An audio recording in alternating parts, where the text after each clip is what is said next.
थुंग थुंग एक लोहार था, हाथ मजबूत पर किस्मत कमजोर। थुंग थुंग लोहार होने के साथ साथ एक शराबी भी था। वह दिन भर लोहा पीटता और शाम होते ही अज्जू भाई के ठेके पर जाता, एक दारू की बोतल खरीदता, फिर दारू पीते पीते नशे में अपने घर की तरफ लड़खड़ाते हुए जाने लगता। और उधर उसकी बीवी और उसका बेटा उसका इंतजार कर रहे होते। लेकिन थुंग थुंग शराबी तो था पर बेवफा नहीं। वह अपने परिवार से टूटकर प्यार करता था। उनके बिना उसकी दुनिया अधूरी थी, पर किस्मत और उसकी आदतें ही अक्सर उनके बीच आ जाती थी। उसकी बीवी हमेशा उससे एक ही बात कहती थी, थुंग थुंग, शराब से ज्यादा जरूरी हम नहीं है क्या? अगर तुम्हें कुछ हो गया तो हम कैसे जिएंगे? लेकिन थुंग थुंग को भी वही डर सताता था। कल अगर मेरे हाथ कांप गए तो रोटी कैसे कमाऊंगा? और इसी डर को दबाने के लिए वह शराब पीता था। एक रात थुंग थुंग काम खत्म करके दारू पीते हुए गांव के बीच से घर लौट रहा था।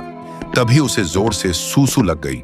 वह जल्दी से रास्ते के किनारे एक पेड़ के पीछे खड़ा होकर हल्का होने लगा। तभी अंधेरे में से एक अजीब सी आवाज सुनाई दी। थुंग थुंग का सूसू वहीं रुक गया। वह घबराकर इधर उधर देखने लगा। तभी उसकी नजर एक कुएं पर पड़ी। थुंग थुंग ने सोचा, लगता है कोई कुएं में गिर गया होगा, इसलिए वह जल्दी से कुएं के पास जाकर झांकने लगा। कुएं के अंदर बस अंधेरा था। फिर धीरे धीरे पानी साफ हुआ और उसने देखा उसका बेटा बड़ा हो चुका है। हाथ में हथौड़ा है लेकिन आंखों में नफरत। बेटा किसी लोहे को नहीं, अपने ही बाप की तस्वीर को तोड़ रहा था और चिल्ला रहा था, शराबी कहीं का, इतनी जल्दी क्यों मर गया, मेरी जिंदगी बर्बाद करके। थुंग थुंग का नशा एक पल में उतर गया। उसने फिर देखा उसकी बीवी बूढ़ी हो चुकी है। बीमारी ने उसे कमजोर कर दिया है और हर सांस के साथ बस थुंग थुंग का नाम ले रही है। ये देखते ही थुंग थुंग चीख पड़ा, यह झूठ है। तभी कुएं के अंदर से आवाज आई, ये भविष्य नहीं, ये तेरी आदतों का हिसाब है। सुनते ही थुंग थुंग चीख पड़ा, नहीं, ये नहीं हो सकता।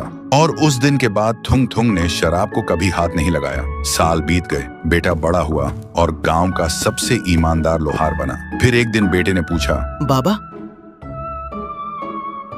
आप एक रात में कैसे बदल गए?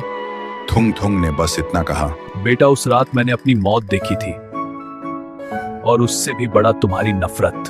तो दोस्तों, भविष्य किसी कुएं में नहीं होता, वह हमारी आदतों और सोच में होता है। और जब तक वक्त है उसे बदला जा सकता है।